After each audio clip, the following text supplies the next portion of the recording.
అవినీతి అక్రమాలకు Jaganmohan Reddy care of address Anaparthi BJP MLA Ramakrishna Reddy. ఆ రోజు నరేంద్ర మోడీ గారు కానీ అమిత్ షా గారు కానీ రాష్ట్రంలో వచ్చి పర్యటన చేసినప్పుడు కానీ ఉమ్మడి మేనిఫెస్టో ప్రకటించినప్పుడు కానీ ఏవైతే హామీలు ఆంధ్రప్రదేశ్ ప్రజానీకానికి ఇవ్వడం జరిగిందో వాటినన్నీ అమలు చేసే దిశగా మొదటి 60 రోజుల్లోనే ఈ విధమైన కార్యక్రమాలు తీసుకోవడం అనేది శుభపరిణామంగా తెలియజేసుకుంటూ అందరికీ కృతజ్ఞతలు తెలియజేసుకుంటూ సెలవు. పన్నుల భారానికి గత వైకాపా ప్రభుత్వమే కారణం. టీడీపీ నేత జిలాన్. పన్నుల భారాన్ని మోపిన వైకాపాకి మాట్లాడిన నైతిక హక్కు లేదు. ఆ షరతులన్నింటినీ కూడా మంజూరు చేసుకొని అద్దె ఆధారంగా ఉండే పన్ను విధానాన్ని విలువ ఆధారంగా చేసిన ఘనత మీ వైకాపా ప్రభుత్వంది కాదా? ఉత్తరప్రదేశ్, రాజస్థాన్ లో జరుగుతున్న హత్యలపై ప్రధాని నరేంద్ర మోదీ తమ నోరు నొక్కుతున్నారు. నాగిని ఎంపీ చంద్రశేఖర్ విమర్శ. పార్లమెంట్ ప్లే కార్డులతో నిరసన. ఖమ్మంలో తెలంగాణ ఉద్యమకారుల ర్యాలీ. ఎన్నికల్లో ఇచ్చిన హామీలు నెరవేర్చాలని డిమాండ్.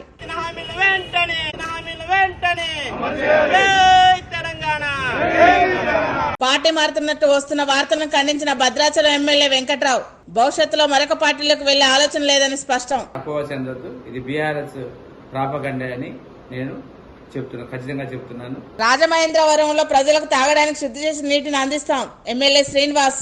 ప్రజల ఆరోగ్య భద్రతే లక్ష్యంగా ఎన్డీఏ కూటమి పనిచేస్తుంది. ప్రజలకి ఇచ్చే త్రాగునీరులో ఎక్కడ కూడా అలసత్వం లేకుండా అన్ని కూడా పర్యవేక్షిస్తా ఉన్నారు. ఈరోజు ఎన్డీఏ కూటమిగా బీజేపీ, జనసేన, టీడీపీ మీ ఇక్కడ రావడం గల కారణం విద్యార్థులు చదువుతో పాటు అన్ని రంగాల్లో రాణించాలి. మంత్రి కందుల దుర్గేష్. విద్యార్థులకు పుస్తకాల పంపిణీ. ఏదో గైడ్ ఉంటుంది, గైడ్ చూసి చదువుదాం అనేటువంటి ఆలోచన మాత్రం పక్కన పెట్టేయండి. చదువు మీద దృష్టి పెట్టండి. దాంతో పాటు మీ వ్యక్తిత్వ వికాసం. ప్రిన్సిపాల్ బదిలీని రద్దు చేయాలని విద్యార్థుల డిమాండ్. మంచిర్యాల జిల్లా లక్షట్టిపేట ఉత్కూర్ చౌరస్తా వద్ద విద్యార్థుల నిరసన. భద్రాచలం ప్రభుత్వ హాస్పిటల్లో ఖాళీగా ఉన్న పోస్టులను భర్తీ చేయాలని సిపిఎం డిమాండ్. హాస్పిటల్ ముందు నిరాహార దీక్ష. దశాబ్దాల చరిత్ర ఉంది. అటువంటి హాస్పిటల్ ఈరోజు నిరాధారణకు గురైంది. ఇక్కడ డాక్టర్లు లేక, సిబ్బంది లేక రోగులు చాలా ఇబ్బంది పడతా ఉన్నారు. అవినీతి అక్రమాలకు, అన్యాయాలకు జగన్మోహన్ రెడ్డి కేరాప్ అడ్రస్ అని అనపర్తి బీజేపీ ఎమ్మెల్యే రామకృష్ణారెడ్డి అన్నారు. నేరస్తులపై చర్యలు తీసుకుంటే వైసీపీ కక్ష సాధింపు చర్యలు అంటున్నారని విమర్శించారు. మోదీ నాయకత్వంలో భారతదేశం 8.2% అభివృద్ధి సాధించిందన్నారు. ఏపీకి 50,000 కోట్ల నిధులు బడ్జెట్ ద్వారా లబ్ధి చేకూర్చిందని చెప్పారు. అధిక పన్నుల భారానికి గత వైకాపా ప్రభుత్వమే కారణమని టీడీపీ నేత జిలాన్ ఆరోపించారు.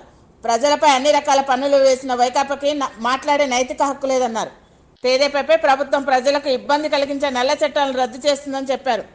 ఇప్పటికే ల్యాండ్ టైటిలింగ్ చట్టాలను రద్దు చేసిందని తెలిపారు. కేంద్ర ప్రభుత్వం రాష్ట్రాన్ని ఆదుకోవడం కోసం ముందుకు రావడం జరిగింది. ఏదైతే ఎన్నికల హామీలో భాగంగా ఆ రోజు నరేంద్ర మోడీ గారు కానీ అమిత్ షా గారు కానీ రాష్ట్రంలో వచ్చి పర్యటన చేసినప్పుడు కానీ ఉమ్మడి మేనిఫెస్టో ప్రకటించినప్పుడు కానీ ఏవైతే హామీలు ఆంధ్రప్రదేశ్ ప్రజానీకానికి ఇవ్వడం జరిగిందో వాటినన్నీ అమలు చేసే దిశగా మొదటి 60 రోజుల్లోనే ఈ విధమైన కార్యక్రమాలు తీసుకోవడం అనేది శుభపరిణామంగా తెలియజేసుకుంటూ అందరికీ కృతజ్ఞతలు తెలియజేసుకుంటూ సెలవు. తెలంగాణ ఉద్యమకారులకు ఇచ్చిన హామీలు అమలు చేయాలని ఖమ్మం నగరంలోని అమరవీల స్తూపం నుండి జెడ్పీ సెంటర్ వరకు ర్యాలీ నిర్వహించారు. తెలంగాణ ఉద్యమకారునికి 250 గజాల ఇంటి స్థలం నిర్మాణానికి 10 లక్షల ఆర్థికం చేస్తామని హామీ ఇచ్చారని ఉద్యమకారుడి సంఘం నేత కృష్ణారావు అన్నారు. ప్రభుత్వం ఏర్పడిన తర్వాత ఉద్యమకారులను పట్టించుకోవడం లేదని ఆవేదన వ్యక్తం చేశారు. ఉద్యమకారులకి ఇచ్చినటువంటి హామీలు ఏమైపోయినాయో మాకు అర్థం కావట్లేదు. కనీసం ఈ అసెంబ్లీ సమావేశాల్లోనైనా మిగతా 5 గ్యారంటీలను అమలు చేస్తున్నప్పుడు ఆ ప్రకటనలు చేస్తున్నప్పుడు కనీసం ఉద్యమకారుల యొక్క అంశాన్ని ప్రస్తావించకపోవడం శోచనీయం. కాబట్టి మేమేం చెప్తున్నామంటే ఫస్ట్ ఉద్యమకారులకి గుర్తింపు కార్డులు ఇవ్వండి. ఉద్యమకారులని ఎట్లా గుర్తించాలనేది ఒక రాష్ట్ర కమిటీ, ఒక జిల్లా కమిటీలు ఏర్పాటు చేయాలి. అప్పుడున్నటువంటి ఉద్యమకారుల సంఘాలు ఏవైతే ఉన్నాయో ఆ సంఘాల యొక్క నాయకులను మొత్తాన్ని కోడ్ చేసుకుంటూ ఒక కమిటీని, ఒక 10-15 మందితోని కమిటీని ఏర్పాటు చేస్తే ఎవరు నిజమైనటువంటి ఉద్యమకారులు, ఎవరు ఉద్యమకారులు కాదు అన్నది తెలుస్తుంది. కాబట్టి ఆ గుర్తింపు చేసిన తర్వాత, ప్రతి ఉద్యమకారుడికి గుర్తింపు కార్డు ఇచ్చిన తర్వాత ఆత్మగౌరవాన్ని నింపిన వాళ్ళు అవుతారు. తద్వారా 250 చదరపు గజాలని కేటాయించి అదేవిధంగా 10 లక్షల రూపాయలు ఇల్లు కట్టుకోవడానికి ఇస్తే ప్రతి ఉద్యమకారుడు సంతోషిస్తారని తెలియజేస్తూ ఆ డిమాండ్ కోసమే ఈరోజు అమరవీరుల స్తూపం దగ్గర నుంచి అంబేద్కర్ విగ్రహం దగ్గర దాకా ర్యాలీని దాని తర్వాత జిల్లా కలెక్టర్ గారికి ఒక మెమరాండంని ఇద్దామని అనుకుంటున్నాం. అదే మాకు కావాల్సింది మా డిమాండ్లని అమలు చేయమని అంతే. ఉత్తరప్రదేశ్, రాజస్థాన్లో జరుగుతున్న హత్యలపై ప్రధాని నరేంద్ర మోదీ తమ నోరు నొక్కుతున్నారని నాగిని ఎంపీ చంద్రశేఖర్ ఆజాద్ అన్నారు. జరుగుతున్న హత్యలపై పార్లమెంట్లో మాట్లాడడానికి అవకాశం కల్పించాలని డిమాండ్ చేస్తూ పార్లమెంట్ ప్రాంగణంలో ప్లేకార్డులతో నిరసన వ్యక్తం చేశారు. వికసిత్ భారత్, ఆజాదీ, సమృద్ధి కావాలంటే హత్యలు పెరగడమేనా అని ప్రశ్నించారు. హత్యలపై నివారణ చర్యలు చేపట్టాలన్నారు. सवाल ये जिस तरह से आजादी के समृद्ध काल में जिसका प्राइम मिनिस्टर जिक्र करते हैं फिर भी लगातार हत्याएं हो रही है, आपकी योजनाओं का लाभ तो तब लेंगे ना जब जिंदा रहेंगे. తాను కాంగ్రెస్ పార్టీ మారుతున్నట్లు బీఆర్ఎస్ పార్టీ వారు చేస్తున్న అసత్య ఆరోపణలు భద్రాచలం ఎమ్మెల్యే తెల్ల వెంకట్రావు ఖండిస్తున్నానన్నారు. భవిష్యత్తులో మరొక పార్టీలోకి వెళ్లే ఆలోచన లేదన్నారు. బతికున్నంత కాలం ఇదే పార్టీలో ప్రజల అభివృద్ధి కోసం పనిచేస్తానని చెప్పారు. జిల్లా మంత్రులు పొంగులేటి శ్రీనివాసరెడ్డి, తుమ్మల నాగేశ్వరరావు, బట్టి విక్రమార్కల సాయంతో నియోజకవర్గాన్ని అభివృద్ధి పదంలోకి తీసుకెళ్తానన్నారు.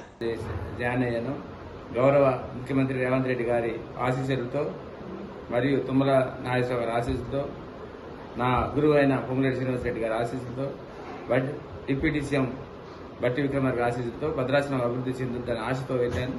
అదే ఆశతో ఉన్నాను తప్ప వేరేదైతే ఎటువంటి అపోహ చెందొద్దు. ఇది బీఆర్ఎస్ ప్రాపగండా అని నేను ఖచ్చితంగా చెప్తున్నాను. ఇంకా ఒక్కసారి జీవితంలో నేను తీసుకున్న స్టెప్ని మళ్ళీ తీసుకొని మరి నా రాజకీయ భవిష్యత్తు ఉందా లేదని తెలియదు కానీ ప్రజల అభివృద్ధి, నాకు ఆశీస్సులే ఉన్నాయి. ప్రజలు అభివృద్ధే నాకు ముఖ్యమని మీకు తెలుపుతున్నాను. మీరు ఎటువంటి అపోహ చెందితే నేను కాంగ్రెస్ పార్టీని కొనసాగుతున్నాను. రాజమహేంద్రవరంలో ప్రజలకు తాగడానికి శుద్ధి చేసిన నీటిని అందిస్తున్నామని సిటీ ఎమ్మెల్యే ఆదిరెడ్డి శ్రీనివాస్ అన్నారు. ప్రజల ఆరోగ్య భద్రతే లక్ష్యంగా ఎన్డీఏ కూటమి పనిచేస్తుందని చెప్పారు. ఎన్టీఆర్ భరోసా పెన్షన్ల లబ్ధిదారులకు ఇంటి వద్దనే 100% అందిస్తామని తెలిపారు. ఇది కార్పొరేషన్ వారు సరఫరా చేసే నీరు. దీని ప్రాసెసింగ్ చాలా స్టేజెస్ ఉంటాయి. ఈ స్టేజెస్ అన్నింటిలో కూడా డిపార్ట్మెంట్ వారు ఎప్పటికప్పుడు అప్రమత్తంగా ఉంటూ ప్రజలకి ఇచ్చే త్రాగునీరులో ఎక్కడ కూడా అలసత్వం లేకుండా అన్ని కూడా పర్యవేక్షిస్తా ఉన్నారు. ఈరోజు ఎన్డీఏ కూటమిగా బీజేపీ, జనసేన, టీడీపీ మీ ఇక్కడ రావడానికి గల కారణం ఒకటి, జరుగుతున్న ప్రక్రియ కరెక్ట్ గా జరుగుతుందా లేదా అన్నది తెలుసుకోవడం. రెండవది, ఎక్కడికక్కడ బ్రేక్ డౌన్స్ అవుతా ఉన్నాయి. పైప్ లైన్స్ బ్రేక్ డౌన్స్ అవుతా ఉన్నప్పుడు ప్రజలకి ఆ వాటర్ సరఫరా అన్నది ఒక రోజు 2 రోజులో ఆగుతుందన్న అంశం వాళ్ళకి తెలియక ప్రజలందరూ ఇబ్బందులు పడతా ఉన్నారు. పడ్డ తర్వాత ప్రజలు అక్కడ ఉన్న ఎన్డీఏ కూటమి నాయకులకు తెలియచేయడం, మేము అధికారులు సంప్రదించి ఏంటని తెలుసుకొని వాళ్ళకి ప్రత్యామ్నాయ ఏర్పాట్లు చేస్తా ఉన్నాం. ఈ పరిస్థితి రాకూడదు. వాటర్ వర్క్స్ డిపార్ట్మెంట్ వారు ఇలాంటి ఒక సమస్య ఉన్నప్పుడు వారికి తెలుస్తుంది ఈ సమస్య ఉంది, 2 రోజులు నీటి సరఫరా ఇబ్బంది ఉంది, ఫ్లడ్స్ వచ్చినప్పుడు ఏదైతే చెత్త పెరిగిపోతాదో రా వాటర్ పికింగ్ పాయింట్స్ లోని చెత్త అంతా కూడా అక్కడ రావడం వల్ల అదంతా కూడా పరిశుభ్రం చేసుకునేసరికి 2 రోజులు 2 పూటలు ఇచ్చేది 1 పూటకి నీరు అవే కార్యక్రమం ఉంటుంది. ఇది సాంప్రదాయంగా వచ్చే కార్యక్రమం. అలాగే బ్రేక్ డౌన్ అయినప్పుడు కూడా సమస్య ఇదేం తెలుస్తుంది. తెలిసినప్పుడు తక్షణమే ఎన్డీఏ కూటమి నాయకులకి, ఎమ్మెల్యే ఆఫీస్ కి తెలియజేస్తే మేము ప్రజలను అప్రమత్తం చేసి ప్రత్యామ్నాయంగా వాటర్ కార్లు ఇవన్నీ పెట్టి ప్రజలు ఇబ్బందులు పడకుండా చూసుకుందాం. విద్యార్థులు చదువుతో పాటు అన్ని రంగాల్లో రాణించాలని మంత్రి కందుల దుర్గేష్ అన్నారు. రాజమండ్రి నియోజకవర్గం నిడదవోలు స్థానిక మోడర్న్ రూప్ మహిళా కళాశాలలో విద్యార్థులకు పుస్తకాలు పంపిణీ చేశారు. జీవితంలో ఇంటర్మీడియట్ విద్య ఎంతో కీలకమన్నారు. పుస్తకాల్లో రాసుకుంటే అది కలకాలం నిక్షిప్తమై ఉంటుంది. ఒక నిమిషం ఆపండి. కలకాలం నిక్షిప్తమై ఉంటుంది. దానివల్ల నోట్బుక్స్ లో రాసుకోవటం అనేటువంటిది కూడా ప్రధానంగా అలవర్చుకోండి. ఏదో గైడ్ ఉంటుంది, గైడ్ చూసి చదువుదాం అనేటువంటి ఆలోచన మాత్రం పక్కన పెట్టేయండి. చదువు మీద దృష్టి పెట్టండి. దాంతోపాటు మీ వ్యక్తిత్వ వికాసం, ఏదైతే ఆల్రౌండ్ పర్సనాలిటీ డెవలప్మెంట్ అనేటువంటి మాట మనం మాట్లాడుతున్నామో, మీరందరూ కూడా ఎక్కువ మంది ఇంగ్లీష్ మీడియం స్టూడెంట్స్ కాబట్టి మీకు పర్సనాలిటీ డెవలప్మెంట్ అంటే ఏంటో పూర్తిగా అర్థం అవుతుంది. అది సంపూర్ణమైనటువంటి వ్యక్తిత్వ వికాసం అనేటువంటి మాటని మనం ఎక్కువగా దృష్టిలో పెట్టుకోవాలి. ఎందువల్లనంటే ఇవాళ మీరు చూస్తే గ్రామీణ ప్రాంతాల్లో చదువుకున్నటువంటి విద్యార్థినిమణులు కానీ విద్యార్థులు కానీ బయటికి వెళ్ళి హైదరాబాదు లేకపోతే ఇతరత్ర ప్రాంతాలకు వెళ్ళి అక్కడ సిటీస్లో చదువుకున్నటువంటి విద్యార్థులతోటి కాంపిటేటివ్ ఎగ్జామ్స్లో గ్రూప్ డిస్కషన్స్లో పోటీ పడినప్పుడు మీ దగ్గర ఎక్కువ సబ్జెక్ట్ ఉన్నప్పటికీ కూడా వారి దగ్గర తక్కువే సబ్జెక్ట్ ఉన్నప్పటికీ కూడా మీ దగ్గర కమ్యూనికేషన్ స్కిల్స్ తక్కువ ఉంటే వాళ్ళు మిమ్మల్ని డామినేట్ చేస్తారు. అందువల్ల మనకు ఉన్నటువంటి సబ్జెక్ట్ని ఎఫెక్టివ్గా ప్రజెంట్ చేయాలంటే, ఆర్టికులేట్ చేయాలంటే మనకి ఖచ్చితంగా కావాల్సింది articulation skills, at the same time communication skills. మీ అందరికీ నేను మనవి చేసేది ఏంటంటే, చాలా కళాశాలల్లో ఇంత అద్భుతమైనటువంటి ప్లే గ్రౌండ్ ఉండదు, ఇంత చక్కటి స్టేజ్ ఉండదు, ఇంత విశాలమైనటువంటి తరగతి గదులు ఉండవు. మీకు విశాలమైన తరగతి గదులు ఉంటే మీ మనోవికాసం కూడా బాగా జరుగుతుంది. ప్లే గ్రౌండ్ ఉంటే మీరు ఆడుకోగలిగితే, లేకపోతే ఎక్స్ట్రా కరికులర్ యాక్టివిటీస్లో పార్టిసిపేట్ చేయగలిగితే ఖచ్చితంగా మీలో కమ్యూనికేషన్ స్కిల్స్ డెవలప్ అవుతాయి. మీకు ఒక ఉదాహరణ చెప్తాను, నా పర్సనల్దే. రాష్ట్ర హోంమంత్రి వంగలపూడి అనిత జిల్లా ఎస్పీలతో సమీక్ష నిర్వహించారు. గంజాయి పంట మీద సీసీ కెమెరాలు నిఘా పెట్టామన్నారు. గంజాయిపై ఉక్కుపాదం మోపుతామని హోంమంత్రి వంగలపూడి అనిత హెచ్చరించారు. దాన్ని ఎలా యూటిలైజ్ చేసుకోవాలి, ఇంకా మన వెల్ఫేర్ ఎలా ఇవ్వాలన్న ఉద్దేశం మీద కూడా ఫినాన్స్ డిపార్ట్మెంట్ వాళ్ళతో కూడా మాట్లాడడం జరిగింది. అయితే ఫస్ట్ టైం నేను as a home minister review కూడా చేసుకొని ఈరోజు అందరూ ఎస్పీస్ని కూడా వీడియో కాన్ఫరెన్స్లో తీసుకొని ఈరోజు మీటింగ్ పెట్టడం జరిగింది. మెయిన్ ఎజెండాగా ఈరోజు మీటింగ్లో కూడా మనకి గాంజా ఎలాగ మనం అరికట్టాలి, అదేవిధంగా గాంజా విషయంలో ఎన్ని కేసెస్ మనకు అందరికీ కూడా ఫైల్ అయినాయి, ఇంకా మనం ఏ ప్రికాషన్స్ తీసుకుంటే గాంజాని మనం ఇంకొంచెం ఎఫెక్టివ్గా మనం అరికట్టగలం అన్న దాని మీద ఒక డిస్కషన్ జరిగింది. At the same time crime against women మీద కూడా ఏదైతే చిన్న చిన్న పిల్లల మీద అబ్యూజెస్ జరుగుతున్నాయో, ఉమెన్ మీద అబ్యూజెస్ జరుగుతున్నాయో వాటి మీద మనం ఇలా నివారించడానికి మనం ఎటువంటి ప్రోగ్రామ్స్ తీసుకోవాలి, అట్ ద సేమ్ టైం ఎలా పబ్లిక్ పార్టిసిపేషన్ అనేది చేయాలి అన్న దాని మీద ఒక కార్యాచరణ ప్రకటించడానికి. డిగ్రీ కాలేజ్ ప్రిన్సిపాల్ బదిలీని ఆపాలని కోరుతూ మంచిర్యాల జిల్లా లక్సెట్టిపేట ఉత్కూర్ చౌరస్తా విద్యార్థులు రాస్తారోకో చేశారు. ప్రభుత్వ మోడల్ డిగ్రీ కళాశాల ప్రిన్సిపాల్గా జే కిషన్ ఓజా పనిచేస్తున్నారు. ఇటీవల ప్రభుత్వం చేపట్టిన బదిలీలో మరో కళాశాలకు బదిలీ అయ్యారు. ఎన్నో మౌలిక వసతులు కల్పించి పీజీ, హైటెక్, ఇంటిగ్రేటెడ్ బీఎడ్ కోర్సులను తన ప్రత్యేక చొరవ తీసుకొని వచ్చి ప్రారంభించిన ప్రిన్సిపాల్ బదిలీని రద్దు చేయాలని విద్యార్థులు ప్లకార్డులు పట్టి నినదించారు. భద్రాచలం ప్రభుత్వ ఏరియా హాస్పిటల్ నందు ఖాళీగా ఉన్నటువంటి వైద్యుల పోస్టులను, నర్సుల, ఇతర సిబ్బంది పోస్టులను వెంటనే భర్తీ చేయాలని సిపిఎం పార్టీ పట్టణ కమిటీ ఆధ్వర్యంలో భద్రాచలం ప్రభుత్వ హాస్పిటల్ ఎదుట నిరాహార దీక్ష నిర్వహించారు. ఈ కార్యక్రమాన్ని పట్టణ ప్రముఖుల పాకాల దుర్గాప్రసాద్ చేతుల మీదుగా ప్రారంభించారు. ప్రభుత్వం ఖాళీగా ఉన్న పోస్టులను వెంటనే భర్తీ చేయాలని డిమాండ్ చేశారు. ప్రభుత్వ డిగ్రీ కళాశాల డిగ్రీ విద్యార్థులకు మా యొక్క ఆందోళన ఏమిటంటే, మరియు మా యొక్క ఆవేదన ఏమిటంటే, ఈరోజు మా కళాశాల ఇంత డెవలప్ కావడానికి ముఖ్య కారణమైన మా principal sir doctor Jayakrishna Ojha గారు ట్రాన్స్ఫర్ అవుతున్నారు ఎగ్జామ్ డ్యూటీస్లో. అలా సార్ ట్రాన్స్ఫర్ ఆపాలని మేము గవర్నమెంట్కి చాలాసార్లు రిక్వెస్ట్ చేశాము. మన ఇక్కడ నాయకులు కూడా కలిసాము, కానీ ఎవరు కూడా మా ఆయన దయ చూపలేదు. మా ఆయన దయ చూపి మా సార్ ట్రాన్స్ఫర్ ఆపండి, ఎందుకంటే చాలా డెవలప్ అవ్వాల్సిందిగా ఉంది మా లక్ష్యపేట ప్రభుత్వ కళాశాల. ఇప్పటి వరకు ఇంత డెవలప్ అయిందంటే దానికి ముఖ్య కారణము మా ప్రిన్సిపల్ సార్ అని మేము విద్యార్థులందరం చెప్తాము.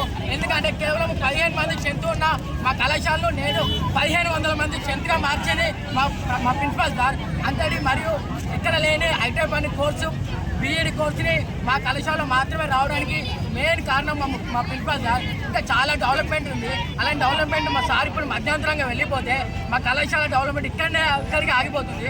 మరియు చాలా గిరిజన ప్రాంతాల నుండి, చాలా వెనుకబడిన తరగతుల నుండి మా కళాశాలలో విద్యార్థులు ఉన్నారు. అలాంటి విద్యార్థుల కోసం మా ప్రిన్సిపల్ సార్ మాకు కావాలి.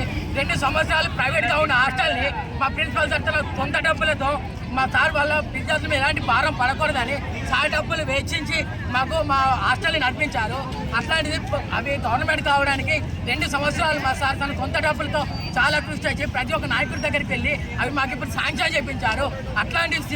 అట్లాంటి సార్ని ఇప్పుడు ట్రాన్స్ఫర్ చేయడం వల్ల మా లక్ష్యపేట ప్రభుత్వ డిగ్రీ కళాశాల చాలా కోల్పోతుంది. ప్లీజ్ మేము గవర్నమెంట్ ఒకరే రిక్వెస్ట్ చేసుకుంటున్నాము. ప్లీజ్ మా యందు దయదలిచి మా విద్యార్థులు, మా 1500 మంది విద్యార్థుల జీవితాలు మరియు మా ఫ్యూచర్ విద్యార్థులు, మా తమ్ముళ్ళు, మా సోదరుల జీవితాలు మీరు దయలో ఉంచుకొని మా యందు ప్లీజ్ మా ప్రిన్సిపల్ సార్ ట్రాన్స్ఫర్ కాకుండా చూడండి. మా అందరి మీ రిక్వెస్ట్ ఇది, మీ గవర్నమెంట్ మేము విజ్ఞప్తి చేస్తున్నాము. Thank you sir. మా విద్యార్థులను మీరు గమనిస్తారని మేము అందరం మిమ్మల్ని వేడుకుంటున్నాము. Sneha TV, please like, share and subscribe Sneha TV.